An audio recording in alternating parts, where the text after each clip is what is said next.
(22장입니다) 23절부터 31절까지의 말씀 같이 보도록 하겠습니다. 우리 본문이 조금 길기 때문에 제가 먼저 한 절 읽고 그 다음 절 여러분 읽으시고 우리 함께 교독하도록 하겠습니다. 우리 마지막 절은 합독하도록 하겠습니다. 제가 먼저 읽겠습니다. 주님께서 나에게 말씀하셨다.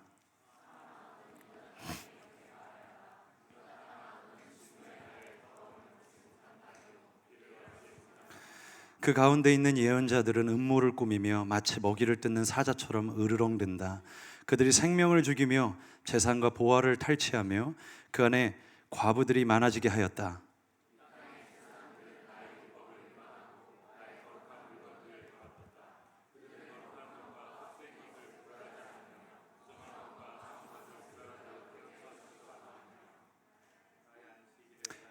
계속 이어서 읽어주십시오.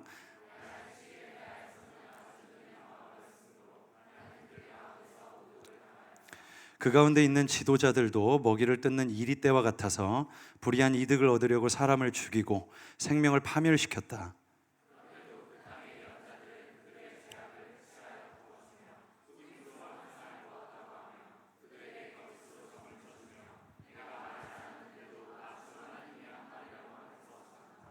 이 땅의 백성은 폭력을 휘두르고 강탈을 일삼는다.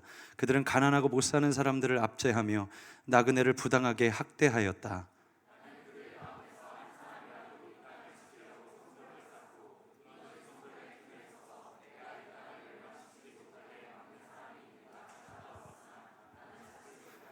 우리 함께 읽겠습니다. 시작. 그래서 나는 그들에게 내 분노를 쏟아부었고 내 경로의 불길로 그들을 멸절시켰다.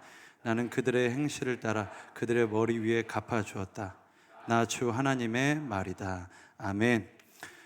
오늘 주님 주시는 은혜 이렇게 나눌 때 한낱 인간의 말이 아니라 꼭 하나님의 말씀으로 여러분 귀에 들려지는 은혜가 저와 여러분의 있기를 주님의 이름으로 축복합니다. 이곳에서 함께 섬기는 전은열 전도사님이라고 있어요. 저랑 마가의 다락방에서 울고 웃으면서 한 지붕 아래 한솥밥 먹어가면서 이렇게 살았습니다. 근데 이 전도사님이 책 읽는 걸 좋아해요.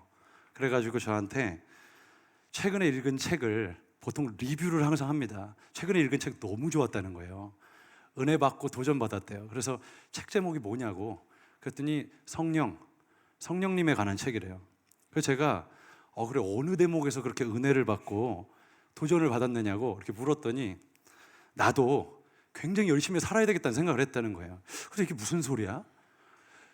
책을 저한테 딱 내미는데 보니까 성령이 아니고 성룡이라고 써 있었습니다.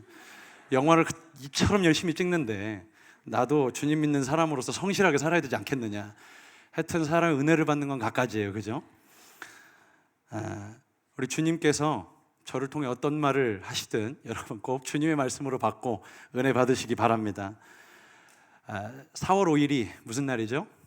식목일입니다. 몇 해 전만 해도 공휴일이었는데 이제 공휴일 아니죠? 이제 안 쉬죠? 4월 5일 날. 예전에 4월 5일 날 전 교인이 마가의 다락방에 모여가지고 나무 묘목 심기를 했습니다. 저희 목사님이 이상하게 봄만 되면 조경 사업에 굉장히 관심을 가지세요. 그러면서 다락방에 각종 열매 맺는 과실나무를 심으려는데 무슨 여기 에덴 동산도 아니고 제가 그걸 어떻게 심어요? 그래서 다락방 주변에 화원은 다 돌아다니면서 감나무, 밤나무, 자두나무, 앵두나무 했던 온갖 나무 다 사다가 거기다 이제 심었습니다. 모든 성도들이 다 모여가지고 한쪽에서는 물 뿌리고 난리가 났고 한쪽에서는 삽으로 땅을 파가지고 뒤집고 한쪽에서는 바쁘게 나무 들고 뛰어다니고 아주 진풍경이 연출이 됐습니다. 사람들이 모여서 나무를 하나하나 심기 시작하는 겁니다. 목사님은 딱 뒷짐을 지시고 여기저기 관리 감독을 하시면서 여기에는 밤나무가 있었으면 좋겠다. 여기에는 자두나무가 있었으면 좋겠다. 그대로 다 했습니다. 이제 그 이후에 문제가 이제 발생을 한 거예요. 이제 나무를 심어놓고 관리가 안 되면 말짱 꽝이겠죠. 그래서 저희 목사님이 빨리 이 나무가 건강하게 자라서 풍성하게 열매를 맺을 수 있도록 비료를 주라는 거예요. 제가 어떻게 알아요? 비료에 대해서. 제가 물론 과수원이 지천에 깔린 농촌에서 자랐지만 제 비료에 대해서 그렇게 상식을 갖고 있을 만큼 제가 이렇게 농사에 관심이 없었습니다. 근데 어쨌든 하라니까 저희 공동체에 모토가 있다면 당이 결정하면 한답니다. 그래서 했습니다. 당이 결정해서. 그래가지고 여기저기서 비료를 사다가 뿌렸는데 제가 자꾸 헤매니까 저희 목사님이 좀 답답하셨는가 봐요. 전화가 와서 그러지 말고 정말 효과적인 비료가 하나 있대요. 그게 뭐냐면 생선 쓰레기예요. 생선 쓰레기를 깊이 땅속에 묻어놨다가 1년 뒤에 새까맣게 썩으면 그거 꺼내가지고 이제 나무 주변에 뿌리면 나무가 잘 자란다는 거예요. 근데 제가 무슨 생선 배 따본 적도 한 번 없는 사람이 제가 생선이 어디 있는 줄 알아요, 제가. 그래서 일단 당이 결정했으니까 알겠다고 하고 연안부두로 향했습니다. 그래서 횟집마다 다 돌아다니면서 혹시 생선 남은 거 있냐고 그랬더니 이분이 도대체 뭐 하시는 분이세요? 전도사입니다. 그랬더니 기이하여 쳐다봐요, 저를. 왜 도대체 생선 쓰레기가 왜 필요하냐? 거름을 만들려고 합니다. 그랬더니 이분이 그러지 말고 저쪽 끝에 가면 연안부두에 생선을 다 쓰고 남은 쓰레기를 버리는 쓰레기 하치장이 있으니까 거기 가서 바가지로 퍼다가 갖고 가라는 거예요. 그래서 갔습니다. 너무 창피해서 모자를 팍 눌러쓰고 우리 전은열 전사님과 함께 그곳으로 향했습니다. 그리고 그곳에서 무슨 저희가 범죄하는 것도 아닌데 주변의 눈치를 보면서 생선 변사체를 이제 봉지에 하나, 한 바가지, 두 바가지 담기 시작했습니다. 얼마나 역한지 뚜껑을 딱 열자마자 생선이 딱 쳐다보고 있어요. 이렇게 꼬리는 확 움직이고 있는 것 같고 악취가 나요. 여름이었거든요. 그래서 제가 그거를 쓰레기 봉투에 한참 담아가지고 이제 봉고차에 싣고 왔습니다. 문제는 땅에 묻어야 되는 거예요. 다시 전화가 왔습니다. 당에서 어떤 지령이 내렸냐면 비율을 잘 섞어야 된대요. 나뭇잎과 흙과 이 생선 쓰레기의 비율을 정확히 맞춰야 됩니다. 정확히 맞췄습니다. 그래서 깊숙이 넣었습니다. 깊숙이 묻었어요. 아마 전국에서요, 전도사 중에 비료 사역을 하는 사람은 저밖에 없어요. 아무도 없어요. 제가 장화를 신고 열심히 땅을 파가지고 깊이 생선 쓰레기를 밑에 묻었습니다. 그렇게 1년을 기다리는 거예요. 1년을. 저희 목사님이 원래 기억을 잘 못하세요. 저 목사님 한 지 15년 됐거든요. 가끔 그러세요. 남자애야, 너 이름 뭐지? 남자애야, 이렇게 부르실 때 있어요. 제가 이 공동체를 한 12번 정도 떠나려고 하다가 꾹 참았습니다. 인내를 배우고 연단을 배웠습니다, 여기서. 근데 어쨌든 저희 목사님이 다른 건 다 기억을 못 하시는데 5.1년이 딱 지나던 그날에 생선 쓰레기가 어떻게 됐냐고 저한테 물으시는 거예요. 있다고, 잘 묻었다고, 걱정하지 마시라고. 그러고서 이제 마가의 다락방 이 생선 쓰레기를 깊이 묻어놓은 곳에 딱 갔는데 문제가 터진 거예요. 어디 있는지 알까요, 모를까요? 모르겠는 거예요. 이 광활한 대지에 어디 있는지 모르겠어요, 생선 쓰레기가. 그래가지고 가만히 보다가 거기 있을 것 같은 데를 땅을 열심히 팠습니다. 혼자 거의 반나절을 팠는데 안 나와요. 그래서 전은열 전사님에게 전화를 했습니다. 도와달라고. 그래서 둘이 미친 듯이 땅을 팠어요. 그러면서 생각해 보니까 그때 이후로 우리 전은열 전사님 얼굴이 까매졌고 저는 그때 이후로 간 기능이 저하됐습니다. 건강이 매우 안 좋아졌어요. 어쨌든 하여튼 노력 끝에 찾았습니다. 근데 땅을 파서 이제 생선 쓰레기가 깊이 묻힌 그 거름을 딱 꺼내 봤는데 문제는 뭐냐면 생선이 채다 썩지 못한 거예요. 그래서 모양은 굉장히 흉물스럽고 그 냄새는 진짜 역했습니다. 다시 묻고 싶은 마음이 들었지만 저희 목사님이 꼭 거름을 주라고 하셔서 거름 사역을 해야 되겠기에 그래서 이제 그거를 퍼다가 이제 묻으려고 하나하나 나르기 시작했어요. 그리고 곳곳에 심겨준 나무 주변으로 가서 이제 조금씩 뿌리기 시작했습니다. 근데 저쪽 옆에서 어떤 한 중년의 아저씨가 저를 가만히 유심히 보는 거예요.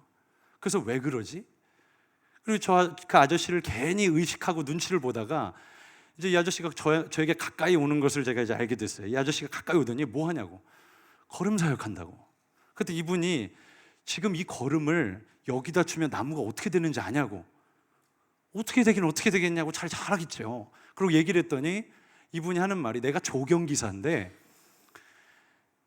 이렇게 썩지 않은 비료를 주면 나무한테 독을 주는 거랑 똑같은 거예요. 이거 이렇게 주는 거 아니에요, 거름. 그럼 어떻게 줘요? 완전히 썩을 때까지 그냥 놔둬야 돼요. 이 얘기를 하는 거예요. 그냥 툭 한마디 던져주시고 도와주지도 않을 것처럼 도와주지도 않을 망정 그냥 갔습니다. 툭 한마디 던지고. 제가 그때 처음 깨달은 게 뭐냐면 사람들은 거름하면 다 좋은 줄 알아요. 그죠? 나무에 그냥 뿌리고 그냥 주변에 그냥 잘 묻어 놓으면 나무가 잘 성장하고 시간이 되면 풍성한 열매를 맺는 줄로 당연히 기대하고 생각합니다. 근데 거름이 다 같은 거름이 아니고 제대로 썩지 않은 거름을 주는 경우에는 이 나무에게 독을 주는 것과 동일하다는 바로 그 사실을 제가 그때 처음 깨달았습니다. 여러분, 거름의 가장 큰 이 존재적인 특징이 뭐냐면 이 거름은 스스로를 위해서 존재하지 않아요. 반드시 어떤 대상을 위해 존재합니다. 거름 그 자체로 가치가 없어요. 그죠?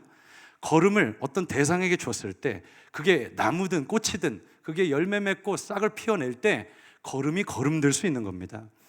여러분, 사실 이 이야기를 드린 이유는 우리의 기도의 영적인 원리가 동일하다는 생각이 들기 때문에 그렇습니다. 여러분, 우리의 기도의 방향이 여전히 우리의 삶의 성취와 형통에만 고정이 되어 있다면 우리 기도는 채 썩지 못한, 그냥 여전히 탐욕이 덕지 묻은 그런 기도에 지나지 않습니다. 여러분, 예수님께서 그래서 뭐라고 하셨죠? 한 알의 밀알이 땅에 떨어져 썩지 않으면 결코 열매를 내고 잎사귀를 낼 수 없다라고 말씀을 하셨어요. 그게 중요한 영적 원리입니다. 기도도 동일합니다. 썩어서 어딘가에 묻힐 수 없는 기도라면 그 기도는 결코 열매 맺을 수 없다라는 말입니다. 오히려 탐심이 여기에 묻고 탐욕이 여기에 붙어서 자기의 육적인 자아를 막 부추기는 일에 기도를 사용한다면 그건 사실 하나님 나라의 득이 되기보다는 독이 된다는 사실입니다. 여러분, 정말 강력한 기도의 능력은 언제 경험하는 것이냐? 그것은 자신에게 향하는 기도가 아니라 기도가 필요한 곳에 내 기도를 향하게 할 때 기도의 능력을 진짜 경험하게 되는 것입니다. 우리 기도를 걸음처럼 어딘가에 묻는 거예요. 무너지고 허물어진 곳에 그냥 조용히 뿌려 그곳에 생명을 보고 열매 맺는 것을 우리 눈으로 보게 될 때 정말 기도의 능력을 경험하게 됩니다. 여러분, 이 말씀을 또 너무 극단적으로 적용하면 우리 진학이나 학업이나 우리 배우자 문제나 지극히 개인적인 문제를 그럼 기도하면 안 되는 거냐? 그건 하나님 나라에 득이 안 되니까 어딘가 기도가 필요한 곳에 기도를 심어야 되니까 그럼 개인적인 기도는 하면 안 되는 거냐? 이런 식으로 극단적으로 기도를 적용하지 마시고 재정적인 풍성함을 위해서 직장 내 승진 또 높은 학업 성취도 뭐든 좋습니다. 여러분들이 원하는 모든 기도의 제목, 간구의 소원들을 주님 앞에 아뢰는 것, 그것 자체로 참 귀한 기도의 삶입니다. 기도를 안 하는 것보다는 훨씬 더 낫습니다. 저는 죄송해서 기도를 못 하겠어요. 이러고 3년째 기도를 쉬는 사람을 저는 봤어요. 그럼 맞아야 됩니다. 여러분, 우리가 하나님을 깊이 알아가잖아요. 그리고 은혜를 깊이 경험하면 경험할수록 우리 신앙은 자라고 성장합니다. 그러는 만큼 우리 기도도 반드시 같이 성장하게 되어 있습니다. 우리가 하나님과의 관계에 있어서 더 깊어지면 깊어질수록 우리의 기도의 생활도 점점 더 깊어지고, 그리고 주님을 향한 우리 믿음이 장성한 분량까지 자라면 자랄수록 우리의 기도도 함께 자라게 되어 있습니다. 그 기도의 성숙이 우리 안에 반드시 이루어져야 한다는 단순한 말을 여러분에게 하고 싶은 겁니다. 여러분, 이런 기도의 성숙, 근데 이게 그냥 이루어지는 것은 아닌 것 같습니다. 그냥 여기저기 몇 주씩 세미나 듣고 기도의 원리를 배우고 아니면 산속에 들어가서 거의 도 닦는 수준으로 여기저기 기도에 대한 공부를 해봐도 우리가 기도의 성숙을 쉽게 이룰 수 있는 것은 절대 아닙니다. 따라해 주시면 좋겠습니다. 기도의 성숙은 성령님과 친밀할 때 이루어진다. 여러분, 이거는 성령과 친밀할 때 따라오는 부산물이에요. 기도가 어떻게 자랍니까? 기도가 어떻게 성숙해지고 깊어져요? 그거는 성령님과 우리가 친밀하면 친밀해질수록, 그리고 하나님과 가까워지면 가까워질수록 우리의 기도의 내용과 방향이 반드시 바뀌게 되어 있습니다. 기도의 궤도가 완전히 바뀌는 거예요. 여러분, 그런 경험 해보신 적 있을 거예요. 하나님과 더 깊어지면 이상하게 주님 앞에 내가 원하는 기도 제목을 갖고 갔었는데 신앙이 점점 자라다 보면 어떻게 되죠? 하나님이 나를 통하여 기도하게 하시는 기도의 제목이 훨씬 더 중요해지기 시작합니다. 내 생각보다 그분이 나로 하여금 어떤 소원을 품고 생각을 하게 하시는지가 훨씬 더 중요해지기 시작합니다. 내가 내 눈으로 보고 꿈꾸는 것보다 그분이 나를 통하여 어떤 일을 하기를 원하시는가를 그때부터 기도하며 알아가기 시작합니다. 여러분, 그것이 성령과 친밀한 사람들이 누리는 큰 특권 중에 하나입니다. 어디에 주님의 눈물이 지금 부어지고 있는지, 어느 곳에 정말 주님의 애통함이 부어지고 있는지 그때부터 알아가기 시작하는 거예요. 그래서 고린도전서 2장 11절에 우리가 아는 아주 유명한 말씀이 있습니다. 사람의 생각과 마음을 사람 안에 있는 영 외에 누가 아냐? 하나님도 동일하게 하나님의 깊은 것, 생각과 마음을 누가 아느냐? 하나님의 영 외에는 없느니라, 이 말씀을 하신다고요. 그러니까 하나님에 대해서 가장 고급 정보를 얻으려면 어떻게 해야 될까요? 성령님과 친하면 되는 거예요. 그럼 그분이 어디에 아파하시는지, 그분의 눈물이 지금 어디에 부어지고 있는지, 그분이 지금 어떤 생각으로 이 땅을 바라보고 계시는지, 그분이 나를 어떻게 바라보시는지 성령과 가까우면 알게 된다는 사실입니다. 여러분, 2007년도 7월에 혹시 무슨 일이 있었는지 혹시 아세요? 아프가니스탄에서 분당 샘물교회 피랍 사건이 있었죠. 기억하세요? 그때 태어난 지체들이 혹시 여기 있나요? 아니죠. 지금 20살이 몇 년도생이에요? 98년생이에요? 예? 그래요. 아무튼 참 젊어요, 요즘 것들. 하여튼 아프가니스탄 피랍 사건이 있을 때 단기 선교팀이 봉사활동을 갖다 피랍됐습니다. 몇 명이 됐냐면 23명. 그래서 거기에 배영규 목사님을 비롯해 23명이 붙잡혀가지고 언제 죽을지 모르는 상황이었어요. 그때 아마 기억하시는 분들은 알겠지만 진짜 하루도 빼놓지 않고 계속 뉴스에서 연일 보도됐어요. 그리고 신문에도 대서특필이 돼가지고 일면을 그냥 늘 장식했다고요. 그리고 이분들이 그곳에서 지금 어떤 생활을 하고 있는지, 지금 또 언제 풀려날지 이게 전혀 아무런 것도 파악이 안 되다 보니까 정말 답답해하고 정부 차원에서 막 노력을 하고 있었습니다. 근데 저도 그 뉴스를 봤죠, 당연히. 신문도 봤고. 그런데 그걸 보다가 저는 어떤 생각을 했냐면, 우리 다 그렇잖아요. 에? 저러다 말겠지, 그런 생각을 하지 않나요? 나만 쓰레기야? 그런 생각을 다 하잖아요. 그죠?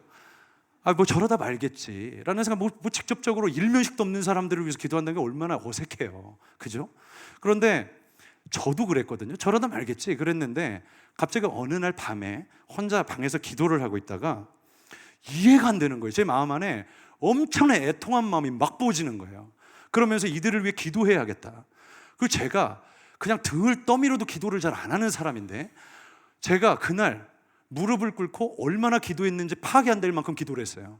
깊이 기도를 하면서 평생 그렇게 울어본 적이 또 있을까 싶을 만큼 정말 많은 눈물을 쏟아내면서 기도를 했습니다. 이해가 안 돼요. 제 상식으로, 제 논리로 이해가 안 되는데 제가 기도를 하고 있는 거예요.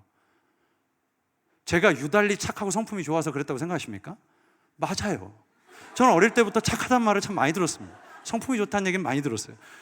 그렇지만 일면식도 없는 그런 알지도 못하는 사람들은 왜 기도해요? 제가 그 밤에 자기도 바빠 죽겠는데. 근데 제 안에 그런 마음들이 갑자기 부어지더라는 거예요. 눈물이 쏟아지고 갑자기 애통한 마음들, 주님 살려주셔야만 합니다. 그리고 계속 기도를 지속했습니다. 여러분, 사실 이런 반응들이 우리에게 흔히 일어나는 상식적인 반응들은 아닙니다. 지금 가만히 돌이켜 생각해 보면, 그 일이 성령께서 내 안에 이루신 일들이었구나. 제 상식으로는, 제 성품으로는 절대 그럴 수가 없어요. 근데 주님께서 제 마음에 애통함을 부으셔서 그들에게 많은 기도가 걸음처럼 묻혀져야 하기에, 그때 한국 땅에 있는 수많은 교회와 그리스도인들을 일깨우셔서 그들의 기도를 걸음처럼 그곳에 심으셨습니다. 저도 그 중에 한 사람이었습니다. 얼마나 안타까웠는지 몰라요. 그 일 이후에 배영규 목사님이 순교하셨다는 소식이 이제 매스컴을 통해 보도가 됐습니다. 여러분, 저는 이것이 중보 기도라는 생각을 합니다. 여러분, 많은 사람들이 중보 기도는 무슨 탁월한 원리가 있고 아니면 특별한 어떤 부르심이 있는 사람들만 하는 게 중보 기도라는 생각을 해요. 그래서 자꾸 중보 기도를 어떻게 이해하냐면, 무슨 뒤에서 막 영적인 세계를 핸들링하는 막 신비한 능력을 가진 사람들, 뭔가 비전을 보고 하나님의 음성을 듣는 사람들이 특별하게 수행하는 어떤 일들, 그렇게 생각을 해요.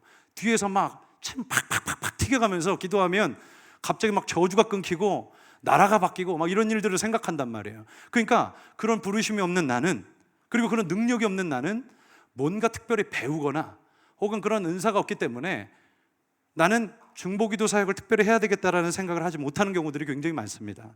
그런데 여러분, 분명히 기억하십시오. 중보기도는 은사가 아닙니다. 저를 따라해 주시면 좋겠습니다. 중보기도는 은사가 아니라 모두의 부르심이다. 우리의 부르심인 거예요. 중보기도는 예외 없어요. 여기 있는 모든 사람들, 저를 비롯해서 그 누구도 예외 없이 하나님께서 여러분의 기도를 사용하셔서 하나님이 동역하고 싶으시단 말입니다. 그래서 성령께서 여러분의 마음 안에 강한 감동을 주셔서 어떤 영역에 대해서 이전에 보지 못했고 알지 못했고 듣지 못했던 그런 현실을 보게 하시고 애통함을 부으셔서 기도하게 하시는 것, 그것이 바로 중보기도의 원리입니다. 여러분, 그런 때 있죠?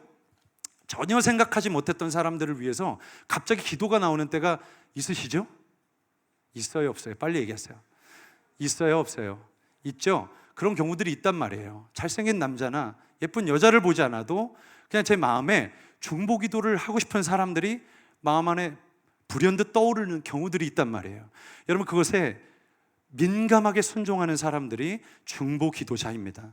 하나님께서 오늘 이 사람을 중보하게 하는구나, 이런 상황들을 좀 중보하게 하는구나, 우리 가정의 문제든 국가의 문제든 한 사회와 개인의 문제든 어떤 문제든 하나님께서 그 영역을 보게 하시고 감동하시는 것들은 반드시 하나님께서 여러분의 기도를 사용하고 싶다는 신호입니다. 반드시 무릎을 꺾어야 합니다.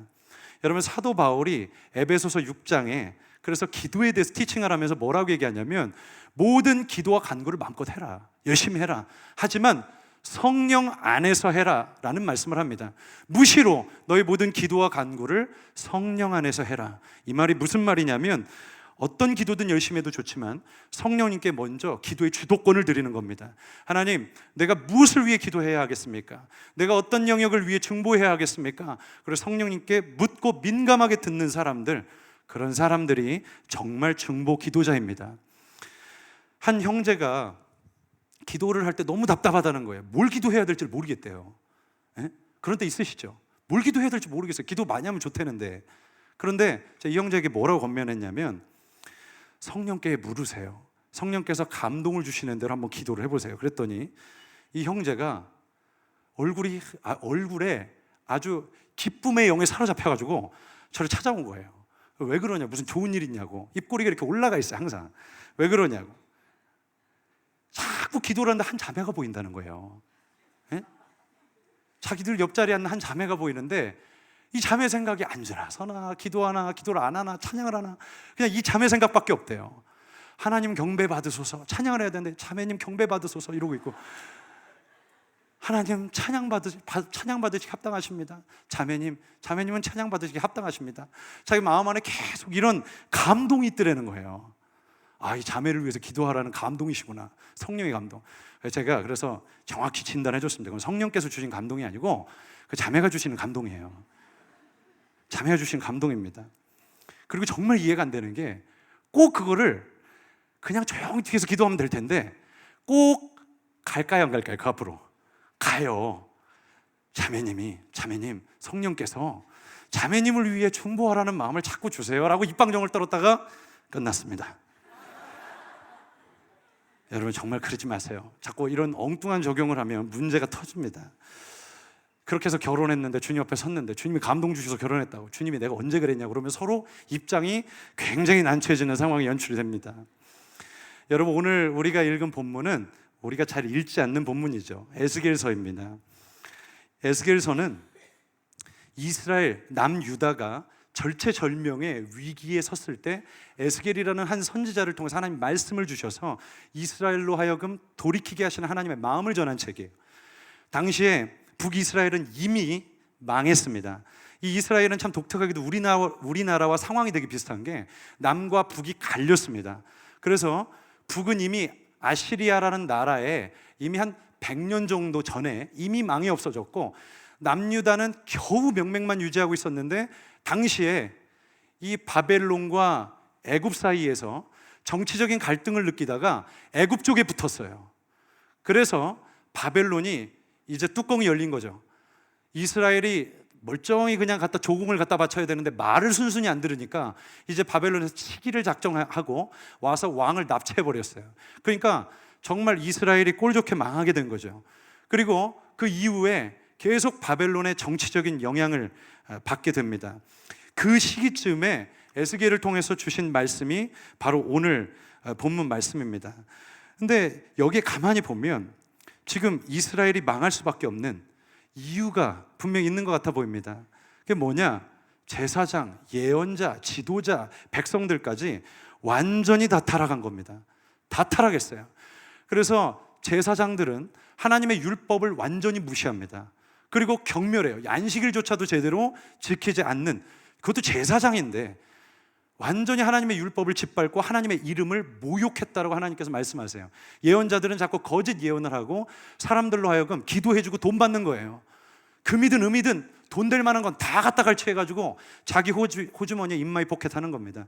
그렇게 하면서 완전 대대적인 종교 타락이 시작됐어요. 그리고 그 이후에 바르게 정치를 하고 백성을 어질게 다스려야 될 이 지도자들이 이 불쌍하고 그리고 당연히 돌봄을 받아야 되는 사람들을 압제하기 시작하고, 그리고 힘없고 그리고 갈데없는 이 사람들을 탄압하기 시작했습니다. 완전히. 그러다 보니까 백성들까지 그런 영향을 받아서 이 모든 사람들이 이제 뼛속까지 완전히 타락하기 시작했어요. 그런 때 하나님께서 에스겔을 부르셔서 하나님의 말씀을 부어주시는 바로 장면이 오늘 말씀입니다.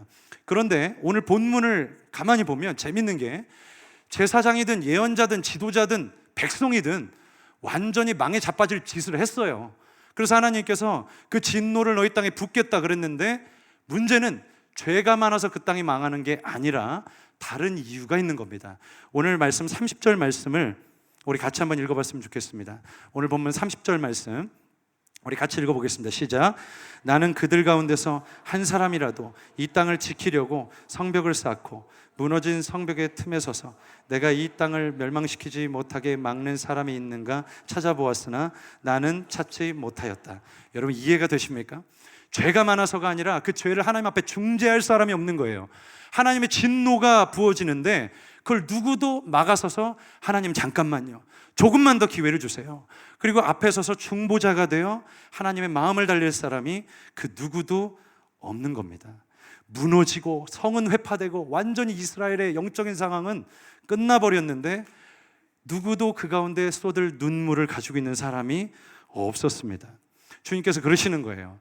누구도 무너진 성벽 틈 사이에 서서 이 무너진 곳을 메우려고 하는 중보 기도자가 단 한 사람도 없구나. 그래서 내가 이 땅을 향한 진노를 멈추지 않겠다. 그렇게 말씀을 하시는 겁니다. 근데 제가 이해가 안 되는 게 한 가지 있어요. 그게 뭐냐면, 예언자든 제사장이든 매주 예배드리고 기도는 아주 멋들어지게 하는 사람들이었을 거 아닙니까? 그냥 종교에 익숙해서 그냥 아주 하나님이라는 글자에 파묻혀 살아가는 사람들이었는데, 문제는 어떻게 그들 중에 단 한 사람도 하나님의 마음을 아는 사람은 없었을까? 정말 많은 종교 지도자가 있었고 정말 많은 하나님의 사람들이 그 가운데 있었을 텐데 누구도 주님 앞에 쏟을 눈물을 가진 사람은 없었습니다.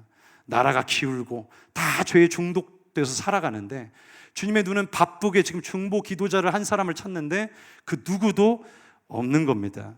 만약 그 가운데, 그 땅 가운데 유다 땅에 단 한 사람이라도 그 무너진 성벽 틈 사이에 서서 중보할 수 있는 사람이 있었다면 그 나라는 그렇게 쉽게 망하지 않았을 거라는 생각을 합니다. 전 이번 주에 짧은 영상을 하나 보게 됐어요. 여기 알모론가라는 과테말라의 작은 도시입니다. 이 작은 도시에서 일어났던 대부흥의 일들을 누군가 저에게 보내주셔서 보게 됐습니다. 1970년대 이야기인데, 이 알모론가의 사람들, 이 사람들은 심한 영적인 묶임 가운데 있었어요. 그런 한 도시 단위의 그런 영적인 묶임 같은 것들이 있는 도시들이 있습니다. 근데 가보면 폭력, 마약, 그리고 이 매춘, 우상숭배, 알코올 중독, 가정폭력, 이런 것들이 완전 만연해 있어요. 그래서 길거리에서 총격정도 빈번해서 지나가던 사람들 그냥 쏴 죽이는 거예요, 마음에 안 들면. 그런 일들이 실제 과테말라 이 알모론가라는 도시에서 있었던 일입니다. 그때 70년대 복음 전도자들이 그 땅 가운데로 들어가서 복음을 전하는데, 이런 식으로 살면 안 됩니다. 죄에서 해방되어 진정한 진리 자유를 누리십시오. 그리고 복음 전도자들이 나가서 복음을 전하는데 문제는 돌팔매질을 당하고 나무로 두들겨 맞는 거예요. 전도자들이 길을 못 펴요. 한 사람도 전도가 안 되는 거예요. 한 사람도. 그러니까 거기 한 목사님이 도저히 안 되겠다, 이 상황들을 보면서 주님, 이 땅을 변화시키고 싶은데 도대체 어떻게 해야 될지 모르겠습니다. 그리고 기도를 하는데 성령께서 그의 마음을 강하게 감동하고 움직이셨어요.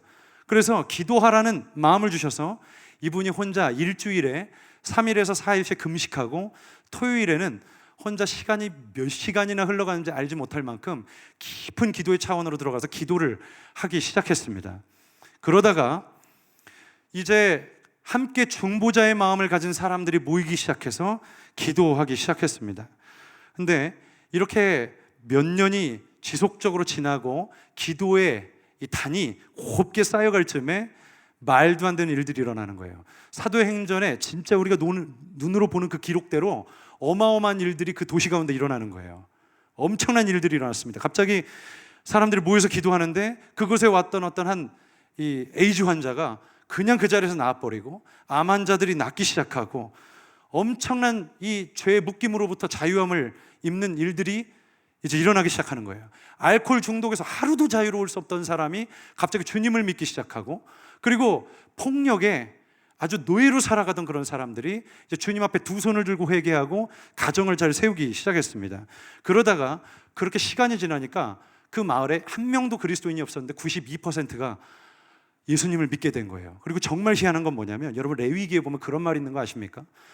너희들이 죄를 범하면 그 땅이 너희를 토하여 내치리라. 그런 말씀 아세요? 정말 우리가 죄를 지으면 그냥 뒤에 이렇게 모른다고 하지 마시고 그냥 고개를 끄덕끄덕 있어요. 제가 봤잖아요. 예? 누군지. 여러분 그런 말씀이 성경 가운데 있어요. 예? 너희들이 죄를 범하면 토하여 내친단 말이 있어요. 진짜요. 실제 아주 공산주의형의 이 사상형에 꽉 붙들린 그런 나라들을 가보면 이상하게 농작물의 수확이 그렇게 많지 않습니다. 이상하게 뭔가 농사가 잘 되지 않고 땅의 수확이 그렇게 많지가 않은 걸 보게 돼요. 재밌어요. 그런데 이 알모론가라는 땅도 그랬습니다. 근데 예수님을 믿고 이들 하나님 앞에 엎드리자마자 이 땅이 기름진 땅으로 변하기 시작하는 거예요. 수확이 1000배가 된 겁니다. 이 사람들은 부유해지기 시작했어요. 지금도 온 나라의 열방에 아직 믿지 않는 자들을 위해서 이들은 지금도 모여서 기도하고 있다는 얘기를 제가 들었습니다. 여러분 기도의 능력, 누군가 기도가 필요한 것에 나의 기도를 심어 놓을 때 반드시 이런 일들을 보게 된다는 겁니다.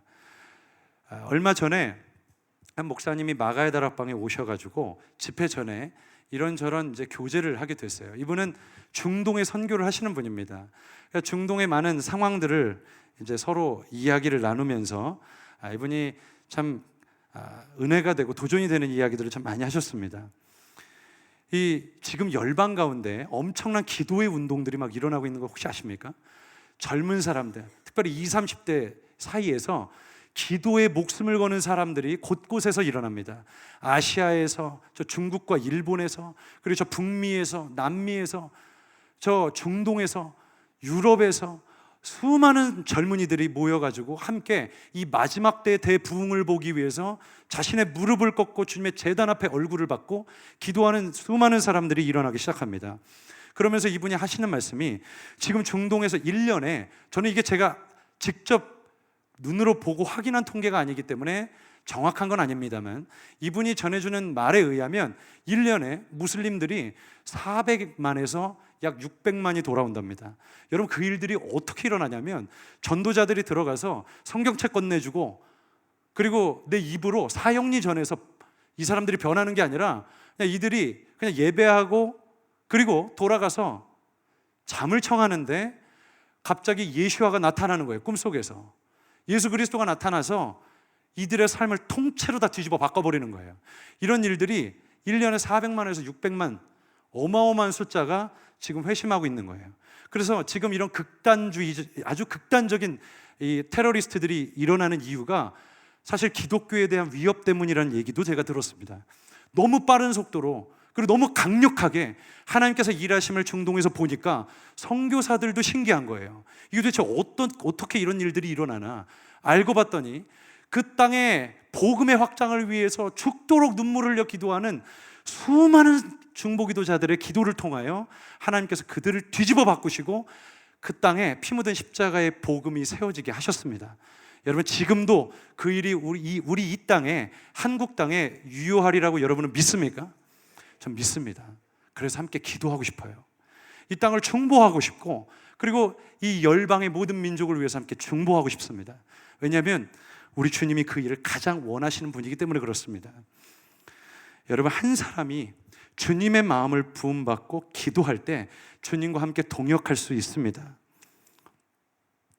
예수님께서 황폐해질, 이제 완전히 망에 자빠질 예루살렘의 성전을 보면서 예수님이 우십니다. 성경에 보면 예수님이 웃으셨다는 기록은 없어요. 근데 우셨다는 기록만 딱 3번 나옵니다. 그 중에 한 번이 언제냐면 예루살렘에 이제 십자가의 이 과업을 완수하기 위해서 딱 첫 발을 들여놨는데 이제 예루살렘 성전이 보이거든요. 그 중앙에. 그래서 예수님이 그 망에 자빠질, 완전히 황폐해질, 돌 위에 돌 하나도 남지 않을 그 예루살렘 성전을 보면서 우십니다. 예루살렘아, 예루살렘아. 그러면서 예수님이 우세요. 근데 제자들은 마태복음 24장에 보면 우와, 예수님 저 성전을 보세요. 우와, 금입니다. 금, 은이 은, 보석 막 이러면서 저 안에 금으로 된 이 성전 기구가 있을 거라고. 그러면서 엄청 이 예루살렘 성전을 보면서 막 감탄합니다. 분위기 파악을 진짜 못하는 거죠. 예수님 지금 울고 있는데.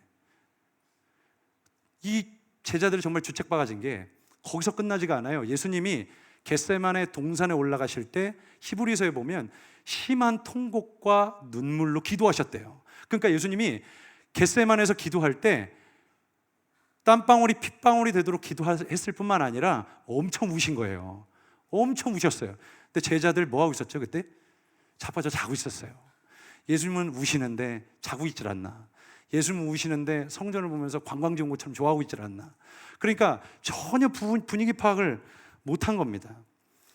여러분, 제자들이 심지어 예수님이 울면서 기도하고 계신 바로 얼마 안 되는 그 자리에서 제자들은 깊은 잠에 빠져 있습니다. 가만히 생각해 보니까, 제가 묵상을 해보니까 예수님은 한 번도 이 땅에 계실 때 자신의 아픔과 눈물을 공감받아 본 적이 단 한 번도 없습니다. 단 한 번도 없어요. 예수님이 우실 때 왜 우시느냐, 그리고 그 문제를 놓고 같이 예수님이 눈물 쏟는 그 일에 같이 눈물 쏟을 제자는 한 사람도 없었어요. 예수님이 무릎 꿇고 심한 통곡과 간구로 주님 앞에 기도할 때 누구도 그 옆에 와서 왜 우시느냐, 내가 주님이 눈물이 부어지는 곳에 나도 내 눈물을 붓겠다, 그렇게 예수님의 마음을 공감하는 사람은 단 한 사람도 없었습니다. 여러분, 오늘 우리도 주님의 눈물이 부어지고 있고 그분의 아픔이 부어지고 있는 그곳에 관심이 없습니다. 우린 깊은 잠에 빠져 있고 그걸 보려 하지도 않습니다. 주님은 울고 계신데 왜 울고 계시느냐, 주님은 아파하시는데 왜 아파하시느냐고. 잘 되고 있는데, 우리 교회 잘 되고 있고 사람 많이 모이고 내 삶은 아무런 문제가 없는데 주님 왜 아프시냐고, 마치 그러고 있는 형국은 아닐까, 그런 생각을 해보게 됐습니다. 여러분, 정말 주님과 함께 동역하는 중보 기도자들은 주님의 아픔에 공감하는 사람들입니다. 아멘. 여러분, 평생 우리가 기도를 안 하는 것보단 나니까 평생 자기 기도 제목 가지고 주님 앞에 엎드려 간구하고 기도하면 개인적인 기도 응답은 좀 받겠죠. 그렇죠? 응답은 받을 겁니다. 그런데 언젠가 우리가 주님과 얼굴과 얼굴을 맞대어 만날 때, 주님, 나는 알고 있습니다. 내 기도를 통해서 저 영혼을 바꾸신 걸 나는 알고 있습니다. 주님, 내 기도를 통해서 한 사회를 바꾸신 걸 나는 알고 있습니다. 주님, 그때 내 기도와 동역하셨잖아요. 주님, 내 기도를 통해서 한 국가를 바꾸신 거 나는 알고 있습니다. 주님, 그때 내 기도와 함께 동역하셨잖아요. 여러분, 그런 고백은 주님 앞에 결코 할 수 없을 것입니다. 주님 앞에 서서, 주님 감사합니다. 좋은 대학 들어가게 하시고 좋은 직장 들어가게 하시고 좋은 배우자 만나서 평생 잘 먹고 잘 살게 하신 거 감사합니다. 그런 고백밖에는 주 앞에 할 수 없다는 사실입니다. 여러분, 얼마 전에 저는 캐나다에 한 개척교회를 섬기러 다녀왔습니다. 저는 원래 쉬려고 계획한 건 아닌데 이제 이 캐나다에 있는 한 개척교회에서 이제 말씀을 좀 전해달라고 해서 고민을 하다가 여차저차 해서 간 김에 이제 그곳에서 이제 몇 주를 쉬게 됐습니다. 근데 그곳에 이제 개척교회를 하시는 이 목사님은 참 저와는 특별한 인연이 있는 사람이에요. 왜 그러냐면 아까 비료 사역을 함께 했던 사람이기 때문에 그렇습니다. 다락방에서 함께 한솥밥 먹어가면서 이리 좌로 굴러 우로 굴러 하면서 그리스도의 좋은 군사가 되기 위해 함께 살부며 훈련을 받았던 그런 사람이에요. 같이 울었고 같이 웃었고 산에 올라가서 같이 기도했고 때마다 주말이면 같이 나가서 거리에서 외치며 함께 복음을 전했던 정말 사랑하는 동역자 중에 한 사람입니다. 그런데 이 목사님과 함께 만나서 깊이 교제를 나눌 기회가 있었는데 이분이 저에게 참 도전이 되는 이야기를 하나 하시는 거예요. 그 뭐냐면 자기가 대학 시절이었대요.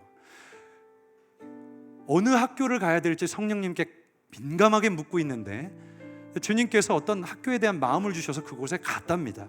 그런데 그 학교를 가서 가만히 영적인 상황을 보니까 온통 술 먹고, 그리고 그리스도인들이 온통, 이거는 정말 그리스도인이라 말할 수 없을 만큼 그 삶이 무너져 있는, 이거 그리스도인이라 말하기도 민망한 사람들과 함께 모여서 이제 신앙생활을 하기 시작했답니다.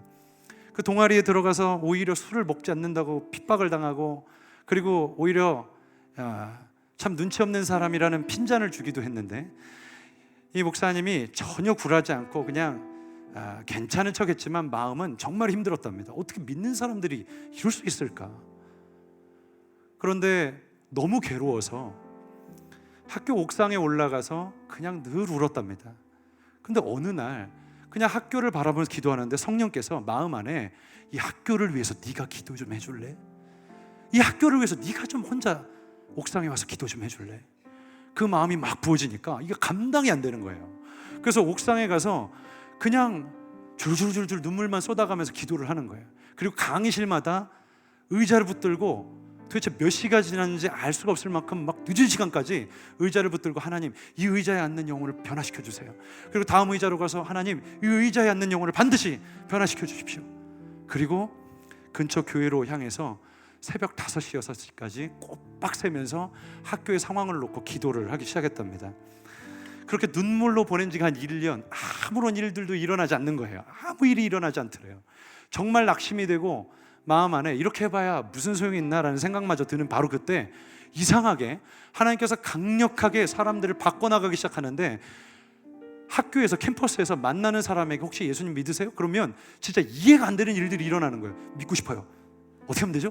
그래가지고 붙들고, 자 여기서 영접기도 시키고, 그리고 또 길거리 나가서 혹시 예수님 아세요? 믿고 싶어요. 일로 오세요. 그래서 그렇게 해서 70몇 명이 된 거예요, 혼자. 그래서 사람들을 다 앉혀놓고 그 사람들과 함께 기도 모임을 하기 시작한 거예요. 그리고 이상하더래요. 자꾸 하나님께서 마음에 눈물을 부으셔서 그냥 밤새도록 늘 기도하는 게 일과였답니다. 공부는 안 하고요. 그래서 이분이 강의실에 들어가서 그냥 기도하는 사람들에게 야 우리 좀 기도 좀 하자 그랬는데, 갑자기 영화처럼 나도 기도할래, 이쪽에서 나도 기도할래, 나도 막 이래가면서 이게 기도 모임이 돼가지고 학교의 학과의 기도 모임이 세워지고, 그게 어마어마한 영향력을 가진 기도 모임이 되기 시작하는 거예요. 그래서 강의실에서 다 모일 수가 없어서 밖에서 그냥 야외에서 기타 하나 들고 기도를 하기 시작하면 자지러질 듯이 기도하는데, 그때부터 회개의 영이 임하기 시작하고, 그 한 목사님에게 부어주셨던 그 마음을 함께 기도하는 사람들이 그 마음을 공유하게 하신 거예요. 그래서 성령께서 그 마음을 다 막 강타하시고 사로잡는데, 이 사람들이 다 어떤 생각을 하냐면 캠퍼스를 바꿔야 한다, 내가 선 곳을 바꿔야 한다, 주님께서 나를 여기로 보내신 이유가 있다. 그러면서 그때부터 하라는 공부는 안 하고 전도만 하기 시작했어요. 그럼 막 돌아다니면서 불을 전하기 시작하는데 난리가 나는 거예요. 난리가 나. 이 이야기를 저에게 해주시면서 전사님, 그때가 참 그립습니다. 그때 저의 기도는 정말 주님께서 기도하게 하시는 곳으로 제 기도를 흘려보냈습니다. 저를 향한 기도보다, 기도가 필요한 곳에 저를 향한 기도보다 정말 기도가 향해야 할 사람에게 그렇게 제 기도를 흘려보냈습니다. 그리고 정말 많은 열매를 보게 하셨습니다. 그리고 이분이 뭐라고 말씀하시냐면, 전사님 저에게는 비밀이 한 가지 있어요. 저희 교회에 있는 한 성도들을 기도해 줄 때 안수를 하는데 그냥 하면 안 되고, 이상하게 그냥 아무런 감흥이 없이 하면 안 되고, 하나님께서 그 마음을, 그 영혼에 대한 연민을 강력하게 부어주실 때가 있는 거예요. 그래서 그 마음이 내 안에 부어질 때 붙들고 그냥 우는 겁니다. 그런데 그 다음에 이어진 말이 무엇이었냐면, 전사님 제가 그냥 기도하면 아무 일이 없는데 주님께서 주시는 마음으로 정말 기도하면 정말 말할 수 없는 비밀이 생기더라고요. 그건 다 말할 수가 없습니다. 그러면서 저에게 간증을 하는 이야기를 제가 들었습니다. 저는 근데 이 말이 무슨 말인지 좀 알 것 같습니다. 여러분, 우리의 기도가 오로지 자기에게만 향하는 것, 정말 기도가 필요할 곳에, 기도가 필요하고 심겨져야 할 곳에는 한 프로치도 가지 못하는 우리의 기도는 영향력이 없습니다. 하늘로 올라가다 툭툭툭툭 떨어지는 거예요. 그런데 정말 하나님께서 들으시고 강력히 역사하는 기도는 성경에 보면 대부분 한 개인과 한 사회와 한 도시와 한 나라를 위해 강력한 중보의 기도를 할 때 하나님께서 그들의 기도를 딱 건져 쓰셨습니다. 그리고 그들의 기도를 강력한 철의 도구로 사용하셨습니다. 여러분, 우리 ICC의 모든 지체들이 제가 함께 주님의 마음으로 권면하고 도전하고 싶은 것은 뭐냐면, 주님께 당신의 마음을 우리 가운데 좀 부어주십시오. 그래서 정말 내 기도가 향해야 할 곳에 기도가 향하게 해주십시오. 정말 내 기도가 묻혀야 할 곳에 걸음처럼 묻히게 해주십시오.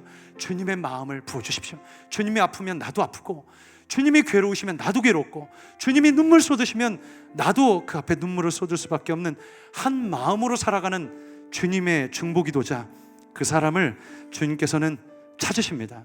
주님께서는 항상 그러셨어요. 주님의 눈은 항상 잃어버린 한 영혼에게 있었고, 주님의 눈은 무너진 예루살렘 성으로 가 있었습니다. 한 나라와 한 영혼, 주님은 그것을 위해서 당신의 제자들에게 중보기도를 해달라고 요청하셨습니다. 여러분, 우리가 무너진 성벽 틈 사이에 서서 우리는 이제 기도해야 합니다. 무엇을 위해서 기도해야 할까? 내가 어떤 곳에 내 기도를 심어야 할까? 그걸 성령님께 오늘 함께 묻게 되시기를 주님의 이름으로 축복합니다. 그분이 여러분의 마음에 감동을 주셔서 우리의 기도가 마땅히 향해야 할 곳에 향하게 하실 것입니다. 우리가 서 있는 바로 그곳이 변하게 하실 줄로 믿습니다. 여러분, 가정의 문제든 캠퍼스의 문제든 어떤 곳에 생겨나는 문제든 그 문제를 놓고 다른 이들을 위해 한번 중보해 보십시오. 여러분의 기도가 더욱더 강력해질 것입니다. 특별히 제가 여러분에게 권면하는 것은 순모임을 할 때 여러분의 기도 제목을 순원들과 좀 나눠보십시오. 여러분, 그런 영적인 모임이 이루어지지 않으면 순모임은 아무짝에도 쓸모가 없습니다. 여러분의 갖고 있는 이 기도 제목들 서로 나누고, 영적인 상황들을 서로 나누고, 그것을 위해서 함께 아파하는 마음으로 영혼에 대한 연민을 가지고 주님께서 부으시는 마음을 가지고 서로 중보기도를 할 때 능력들을 경험하게 될 줄로 저는 분명히 믿어요. 여러분, 반드시 그렇게 해보십시오. 가정을 위한 중보, 여러분의 직장을 위한 중보, 캠퍼스를 위한 중보, 주님이 우리를 그렇게 부르셨습니다. 아멘. 오늘 우리 함께 이 찬양의 고백을 주님 앞에 올려드리면서 우리 함께 기도했으면 좋겠습니다. 아버지, 당신의 마음이 있는 곳에 나의 마음이 있기 원합니다. 당신의 눈물이 고인 곳에 나의 눈물도 함께 고이기를 원합니다. 주님, 당신의 마음을 내게 좀 부어주십시오. 성령님, 나의 기도가 향해야 할 곳을 나로 하여금 깨닫게 하시고 알게 하여 주시옵소서. 우리 소원하는 마음으로 이 찬양의 고백을 주님 앞에 좀 올려드렸으면 좋겠습니다. 우리 함께 고백하십시다. 아버지, 당신의 마음이 있는 곳에 나의 마음이 있기를 원해요. 아버지, 당신의 눈물이 고인 곳에 나의 눈물이 고이길 원해요. 아버지, 당신이 예, 그렇습니다. 주님이 바라보시는 영혼들이 있습니다. 영혼에게 나의 두 눈이 향하길 원해요.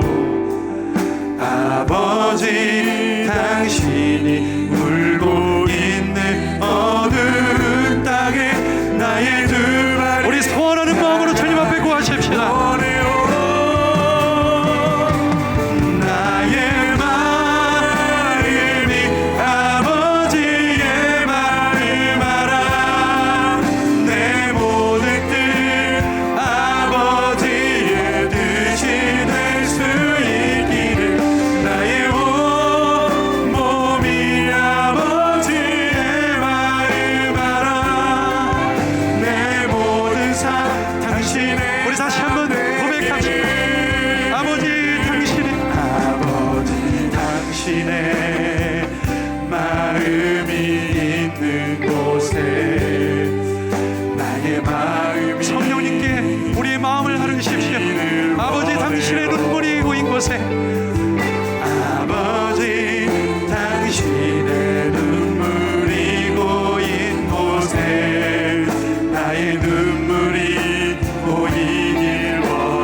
바로 그곳 나도 바라보기를 원합니다.